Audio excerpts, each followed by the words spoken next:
Bonsoir et bienvenue dans ce 10 de Foot Plus consacré exclusivement à la finale de la Coupe régionale de France cet après-midi devant 6000 spectateurs au stade Paul-Julius Bénard entre les Rouges des Marsouins de Saint-Leu et les Bleus et Rouges de la Sainte-Rosienne. Finale inédite, la quatrième pour les Marsouins de Saint-Leu et la première pour la petite ville de l'Est et qui avait déplacé pour l'occasion bon nombre de ses habitants tout simplement et de ses supporters. Avant le coup d'envoi, je vous propose d'aller faire un tour sur le terrain pour entendre les réactions, voir dans quelles conditions les deux formations vont-elles se présenter pour cette grande finale régionale. Allez, très franchement, là c'était aux attaquants que vous parliez, qu'est-ce que vous leur avez dit? Je leur ai dit très franchement, je leur ai dit d'abord de passer, ne pas essayer de demander des ballons au sol, de passer en percussion au niveau, parce qu'ils ont tous les deux un bon coup de rein, ils sont bien dans la vitesse, de passer en percussion si ça doit passer dans l'axe, individuellement ou par une touche, deux touches de balle, donc accélérer le jeu dans les 30 adverses et de mettre le plus possible la pression sur leur gardien qui n'est pas en pleine confiance aujourd'hui. Bon, c'est de bonne guerre, hein, je n'ai rien contre Campemae, mais essayer de lui mettre la pression, essayer d'éventuellement lui faire une faute, ce qui est de bonne guerre. Stade de Saint-Paul, Coupe de France, ça te rappelle quelque chose? Ouais, ça me rappelle, Coupe de France, ça me rappelle forcément quelque chose avec ce que j'ai vécu avec Bourg-Péronnin. Bon, maintenant, on est à La Réunion, il y a du monde, on a une bonne petite équipe de jeunes, une bonne de copains. Maintenant, c'est celui qui en veut le plus qui gagnera ce match. Toi, tu as un petit peu d'expérience, ça va être utile pour un match comme celui-là? Ouais, je pense qu'on est deux, trois joueurs à avoir d'expérience. Je pense que pour encadrer les jeunes, c'est très important pour les diriger un peu, les replacer. Jamal, alors, on est maintenant à une demi-heure, comment sont les joueurs? Ça va, très concentrés. Ils attendent le début de la rencontre pour libérer un peu ce stress qui envahit tout le monde, mais sinon ça va, très concentré. Les dernières consignes, quelles ont-elles été? De se faire plaisir et de jouer. Faire plaisir au public et se faire plaisir à eux. Ça veut dire qu'on peut raisonnablement espérer des buts? Écoutez, j'espère, des buts et puis qu'on gagne la finale, ça serait bien. Pour vous, une finale, ça se prépare différemment des matchs de championnat? Sur le plan physique, je dirais que c'est la même chose, mais c'est surtout sur le plan psychologique pour faire prendre conscience aux joueurs que c'est un événement assez exceptionnel, surtout une finale de Coupe de France. Donc c'est surtout dans la tête que ça se passe, quoi. Mais on y a travaillé toute la semaine et je pense que ça va aller. Pas de dopage, bien sûr. Jamais. Un maillot grande dimension pour l'équipe de la Sainte-Rosienne, confectionné par les supporters qui étaient en grand nombre, quelques 2000 personnes qui étaient descendues de la ville vert-bleu. Présentation très officielle et surtout un match qui s'est déroulé dans d'excellentes conditions et dans un état d'esprit remarquable. La Sainte-Rosienne joue en blanc avec les présentations officielles, notamment avec les maires des deux villes, Michel Vergoz côté gauche et puis sur la droite, donc Jean-Luc Poudroux, le maire de Saint-Leu. Grosse ambiance malgré un stade qui n'était pas particulièrement bondé. C'est vrai que l'affiche était inédite, je vous le disais tout à l'heure. La présentation des joueurs de Marsouin et Danielou qui va jouer un rôle extrêmement important, en tout cas décisif, on le verra tout à l'heure. L'occasion pour les personnalités de découvrir, en tout cas de mettre un visage sur des noms qu'ils entendent souvent à la radio ou alors qu'ils lisent dans les journaux, voire à la télévision. Et bien là, cette fois c'est fait. Et Jamal Bendouma, ancien entraîneur par ailleurs de la Sainte-Rosienne, était bien présent évidemment en tant que remplaçant, mais surtout comme coach de cette équipe des Marsouins qui a droit à la bise de Miss Radio Est Réunion. L'échange des petits cadeaux et des fanions entre les deux joueurs, je vous disais, et je vous le confirme, donc un excellent état d'esprit dans cette rencontre. Les deux formations au complet, à l'exception de la Sainte-Rosienne qui était privée de Fabrice Mossa en tant que titulaire. C'est vrai que l'ancien joueur du Chaudron relève d'une pubalgie pas encore totalement guérie. Miss Radio Est Réunion ravissante pour un coup d'envoi. Donné donc à l'heure pile par M. Jean-Christophe Ramassamier. La première occasion intervient pour les Saint-Leusiens à la 30e minute avec une percée de Danielou relayée pour un tir de Bernard Lacollet, une reprise de la tête, mais il faut une superbe intervention de Sébastien Renaud, le gardien de la Sainte-Rosienne, qui a été irréprochable tout au long de cet après-midi et qui, donc, dès la demi-heure de jeu, sauve son équipe. La réaction sainte-rosienne intervient par Adolphe, avec une frappe de Cetra, finalement une faute de Pontalba sur l'ancien Saint-Pierrois et un coup franc sifflé à 18 mètres des buts de Campemae qui voit le tir de Bouyouk se passer juste à côté. C'est pas passé bien loin, donc une occasion de part et d'autre en cette première mi-temps relativement moyenne.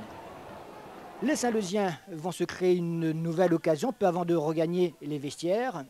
à la suite de cette balle de Brennus pour une nouvelle fois Harry et une nouvelle fois c'est Sébastien Renaud qui intervient impeccablement donc pour sauver la mise. 0-0, donc ce sera le score à la mi-temps. On va faire un petit tour dans les vestiaires de la Sainte-Rosienne et après on va discuter avec un invité de marque, Jacques Glassman, qui était dans les tribunes, l'ancien Sainte-Rosien. On les laisse trop jouer. Chaque fois qu'on est allé les chercher haut, chez eux, qu'on a empêché le porteur du ballon de relancer, on a récupéré le ballon. C'est dans cet état d'esprit qu'il va falloir que vous repreniez le match. Il va falloir créer aussi des espaces au niveau offensif, prendre des risques. Autrement... Jacques, alors ça doit faire plaisir de voir Sainte-Rose en finale, non? Je crois que c'est un plaisir immense. C'est une joie de retrouver la Réunion et surtout de retrouver Sainte-Rose en finale. Et ils ont fait un parcours formidable cette année. Et là, ils ont montré encore en première mi-temps qu'ils ne sont pas là par hasard et que vraiment c'est une bonne équipe. Justement, comment vous l'avez trouvé cette première mi-temps? Je crois que les conditions elles sont un peu difficiles par rapport au vent. Mais bon, Sainte-Rose a bien supposé le jeu. Ils ont joué plus dans les pieds que Saint-Leu. Et bon, à la mi-temps, je crois qu'ils gagnent quand même un petit peu au point par rapport aux Marsouins. Vous ne craignez pas justement qu'ils n'aient pas su profiter du vent? On n'a pas vu un seul tir alors qu'ils avaient le vent favorable? C'est vrai que bon, les Marsouins ont eu deux, trois occasions quand même assez dangereuses. En fait, ils ont une bonne stratégie, ils les laissent un peu venir et ils les prennent en contre. On verra, je crois que c'est un match plaisant, très ouvert, mais je vous dis, c'est un peu le vent c'est un peu gênant quand même. Allez Jacques, un petit pronostic.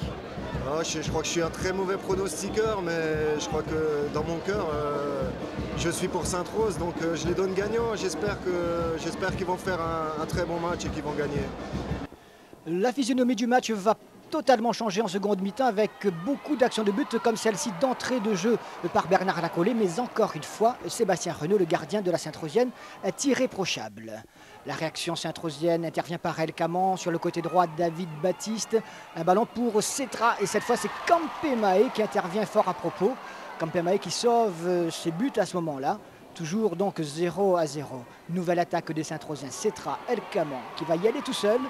Il prend de vitesse pointe à bas et cette fois ça passe devant la cage du gardien saint-leusien. Les actions s'enchaînent, on ne s'ennuie pas en cette seconde mi-temps. C'est au tour de Harry sur cette tête de retrouver sur sa route le gardien Sébastien Renaud. Action de part et d'autre, action de but évidemment je vous le disais, mais tout doucement les Marsouins à l'image de cette nouvelle attaque de Harry prennent peu à peu le match à leur compte. Ils ont envie de faire la décision. C'est vrai qu'en cette seconde mi-temps, ils jouent avec le vent dans le dos. Fabrice Mossa, dont je vous disais qu'il n'était pas titulaire à cause d'une pubalgie persistante, fait son entrée. Mais ce sont toujours les Marsouins de Saint-Leu qui vont se créer une nouvelle occasion avec ce coup franc de Bernard Lacollet qui va s'écraser sur la transversale des buts de Renaud. Les Marsouins, décidément, semblent maudits. En tout cas, il leur est très difficile de faire la différence au cours de cette seconde mi-temps. Il se crée beaucoup d'occasions, vous l'avez vu, mais impossible donc de tromper la vigilance du gardien saint-rosien. Là, une petite faute ou alors une obstruction flagrante sur Mossa, que l'arbitre, M. Jean-Christophe Ramassamy, ne siffle pas. Cetra toujours pour la Sainte-Rosienne et une nouvelle attaque, alors que donc José Campemae, un petit peu fébrile, on vous le disait, en début de match, on l'avait vu, eh bien, intervient assez difficilement. Et puis, dans les prolongations, puisqu'on était à 0-0, cette mine donc de Danielou donc, qui permet aux Marsouins de Saint-Leu d'entrer des prolongations. On joue depuis 92 minutes. Un tir depuis les 30 mètres aidé par le vent dont je vous parlais tout à l'heure, qui va se loger en pleine lucarne des buts de Sébastien Renaud. Impossible d'aller chercher cette balle.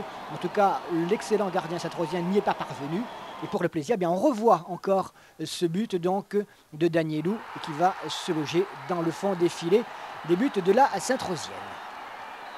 Le match n'est pas pour autant terminé puisqu'il reste encore suffisamment de minutes, encore quelques 28 minutes pour ou bien marquer un deuxième but et se mettre définitivement à l'abri, comme c'est le cas pour Harry d'un superbe retourné, mais cette fois encore, Sébastien Renaud est parfaitement placé. Un but également peut-être pour remonter côté saint-rosien, mais attention à cette nouvelle attaque de Brennus pour les Marsouins, cette tête de Bernard Lacollet, et encore une fois, Sébastien Renaud est à la parade. Les Saint-Rosiens auront un petit peu de mal en ces quelques minutes pour s'en sortir, comme sur ce corner de Raffion repris de la tête par Patrice Certa au-dessus de la cage de Sébastien Renaud. Les Saint-Leusiens avaient donc l'occasion à plusieurs reprises de faire le break. On revoit ce corner de la gauche vers la droite. parfaitement botté par Abdou Rafian, un peu discret en tout cas, bien surveillé par Nerbar cet après-midi. Et ce coup de tête, ce sacré coup de boule donc de Certa qui passe au-dessus. Réaction saint-rosienne avec Cetra, petite bousculade donc dans la surface de réparation, mais a priori il avait bien voulu jouer le ballon, Didier Setos. L'arbitre laisse jouer toujours 1-0 à la fin de la première mi-temps des prolongations.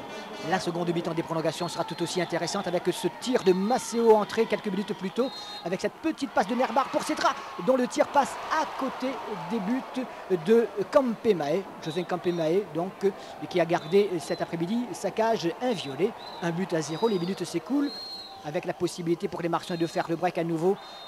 Ce tir de Bernard Lacollet qui passe au-dessus des buts de la Saint-Rosienne. Et puis les dernières occasions pour les Saint-Rosiens avec ce tir repris par Cetra. Ce tir de Maceo repris par Cetra juste à côté. On en restera là, vous le savez, 1-0. Ce sera la victoire des Saint-Losiens. On écoute les réactions. Les Saint-Losiens qui sont donc les représentants du football réunionnais en Coupe de France.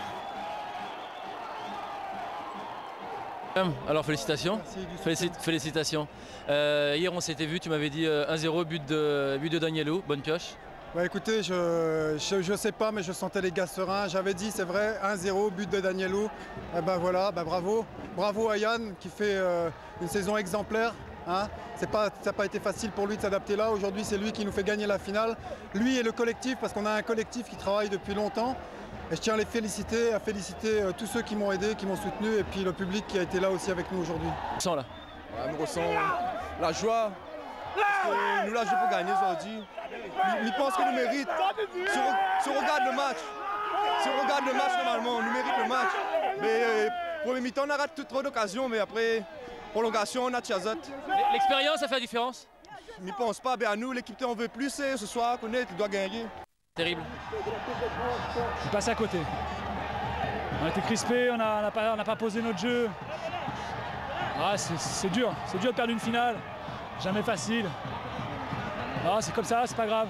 C'est une bonne saison quand même. Il faut bien la finir en championnat. Bon, on est déçus, il y avait un voyage en métropole. Il y a beaucoup de personnes qui n'étaient pas allées dans le club, qui ne connaissent pas la métropole. C'est dommage pour eux, je suis déçu pour eux. Qu'est-ce que tu ressens là maintenant?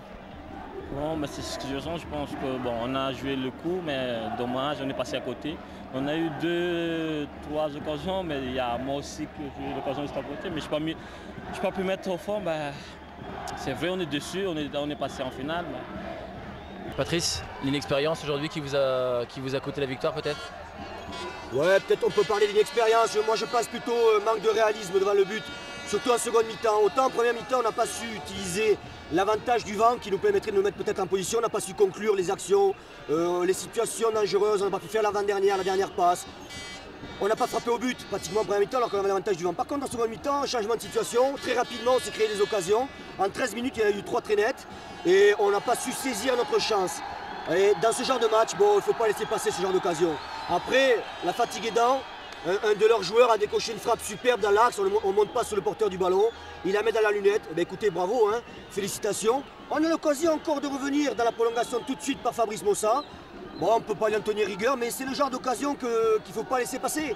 C'est le genre de match où on n'a pas le droit de laisser passer ce genre d'occasion de revenir dans le match. On l'a fait, on le regrette évidemment, on est tous pleins de regrets, mais bon, je crois qu'il faut féliciter les Marseillais. Je voudrais féliciter aussi mes joueurs pour le grand plaisir qu'ils m'ont fait toute cette année et on va essayer de terminer le championnat de meilleure façon et de belle façon possible. Mais bon, moralement, on a pris quand même un coup sur la tête aujourd'hui, mais c'est le sport. On sera les premiers supporters des Marseillais quand ils se déplaceront en métropole. Ben écoutez, bravo tout le monde et j'espère que le public aura quand même été satisfait et qu'on aura fait plaisir quand même à tous les supporters saint-rosiens.